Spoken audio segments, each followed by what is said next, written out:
audience, or comments, or suggestions, or whatever. You know, it's really wide open. Anything that the show made you think of. And your input at the end of the show is what influences future iterations of the performance. It really does evolve over time. It doesn't mean I'm going to uncritically absorb whatever you say. You know, I might make fun of you, but one way or another, it ends up having an influence. I'm even going to freestyle about your questions at the end, kind of like a live, spontaneous mutation. But please do try to ask me real, incisive questions, rather than just giving me shit that's difficult to rhyme with. Sometimes people do that. So, yes, question 1. When I booked this show, I read that you had originally done it in the Glasgow Fringe Festival or something like that. Mm-hmm. So my question is, how has the show evolved and where do you want to take it?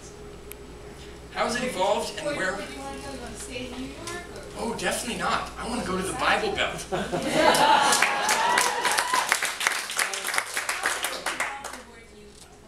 It started with the first performance was at a conference in Birmingham, the UK, and it was for Darwin's birthday in 2009, his 200th birthday. So it sort of started as a commission from a scientist. Then I had this sort of 35-minute version. I was like, oh, if I add another 15 minutes, I could take it to some fringe festivals. So I brought it to the Edinburgh Fringe twice, and then toured it around some colleges and performed in Britain and in the UK, or in Australia rather, and also in around a few colleges in the States as well. But I kind of always felt like I was preaching to the converted a little bit over in England. I mean, they got Darwin on their money. It's not controversial at all. So I was like, okay, how do I get this show on tour in America? So bringing it to New York is how you get the profile up to the point where you can then get booked into performing arts centers and colleges. So, well, you know, I'm not trying to pigeonhole anybody or anything, but I do want to take it places where evolution is more controversial. And the majority of places I've performed so far have been places like Britain and Australia and New York, where it's less controversial. Although I have performed in Kansas and Missouri and Texas as one-off shows at colleges. I just want to do more of that kind of thing because, you know, I think people need to know what the scientists think. And the show really has been peer-reviewed. Like, the whole script has been given to scientists saying, come back with anything in here that you think misrepresents biology. I have a suggestion if you want to take it to... Hit me. I think we need country music. Country music.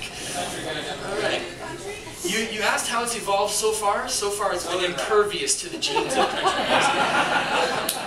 But you never know. And actually, interestingly enough, Mr. Simmons and I have another song that's based on a country song. It's in a different show called The Rap Guide to Human Nature. And it's called No Bugs on Me, based on the old Tennessee anti-evolution song, There Ain't No Bugs on Me. And it's about the germ theory of xenophobia, the behavioral immune system, which predicts that people who are more susceptible to infectious diseases will be less interested in interacting with people of exotic cultures because of the danger of diseases. Part of evolutionary psychology's sort of more surprising predictions that's turned out to be quite robust. So I recommend you check that out.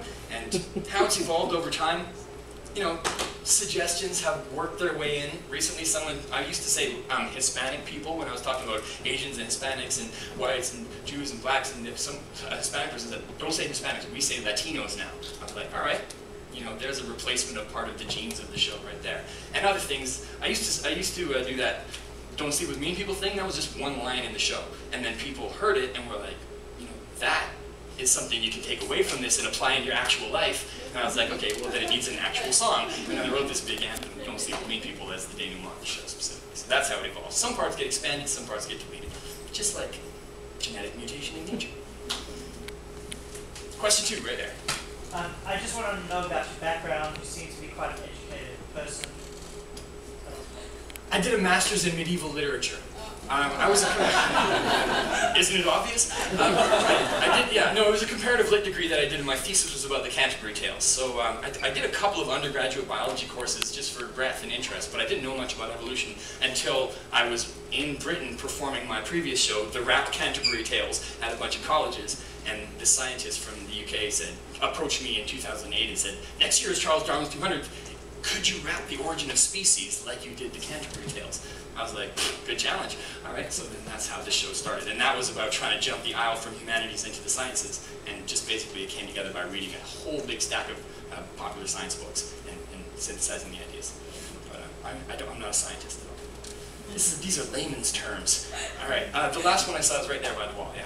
Have you considered sending in like a tape to TED Talks? Because it seems like that'd be a great way to publicize the show.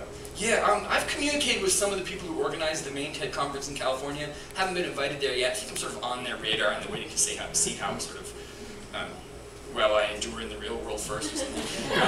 But I have performed at a couple of TEDx conferences, the regional ones, so I'm sort of, interested, but it hasn't happened yet. Thank you for your questions.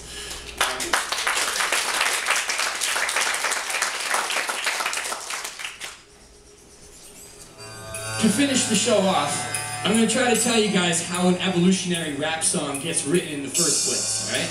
Early drafts of my lyrics, they're super simplistic. They go a bit like this. Yo, yo, the origin of species. It ain't no feces, dog, believe me. What? That's all I can think of. So then I'm like, holy shit, these lyrics need to be rewritten. And sometimes people ask me, okay, well, how does your show get written? Like this. Performance, feedback, revision. And how do I generally develop my lyricism? Like this. Performance, feedback, revision. And how do human beings ever learn to do anything? Same way. Performance, feedback, revision. And evolution is really just kind of an algorithm that goes like this. Performance, feedback, revision. So the genetic code of every living creature was also written kind of like this. Performance, feedback, revision. See, the genes are like a text with 100,000 pages, and the revisions occur in the little random changes that come from mutations. And then when they see the light, well, that's the performance. They call that the phenotype. And natural selection, well, that's the feedback side. That's about who survives and whose genes catch rise in the next generation. Yes, what I'm saying is that a rap performance like this is the best illustration for the way that descent with modification works. Because the performance is necessary to change the words, to decide which have an impact, and which to send back to the drawing board. In fact, I just did that, but you guys failed to react. Because any line can change, and the mutations occur when I improvise on stage. Because up until this moment, everything I said was off the page. But now it's time for me to switch it up and do a freestyle section. I'll try to keep it really specific so I can beat your cheater detection. Alright, improv, that's the way that I get off. I make your head nod. Yes, please refer me to TED Talks. Definitely, I'd love to do that. I can warn you, I will scorch that place. Take me to Southern California. Yeah, that's right. I'm gonna pump it up like Reeboks. I wanna give a talk right next to Al Gore and Steve Jobs, or whatever chance that I get. This is how I enhance the set. I'm wondering, do you guys feel like I'm acting gangster yet? Maybe intellectually, when I'm checking this beat, yeah. I love the way my DJ's dropping beats. Comparative literature. Why do you think I referred to Aristophanes? Or maybe Beowulf? This is me being lyrically playful. It means I never rehearsed it.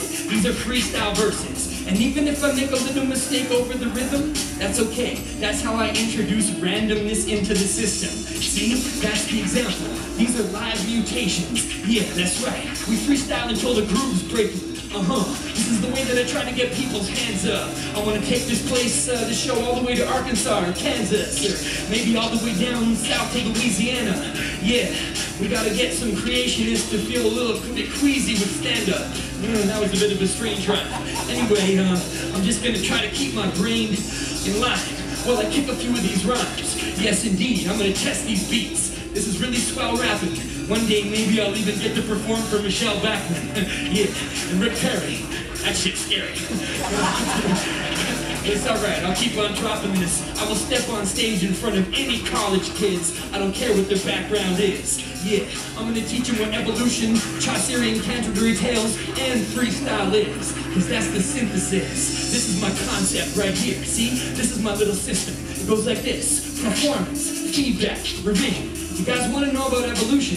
This here is the definition. It's simple. It goes performance, feedback, revision. If you want to hear it again, we got CDs. You can get them. It goes like this. Performance, feedback, revision. So say it with me. Performance, feedback, revision. Memorize it. Performance, feedback, revision. You got it.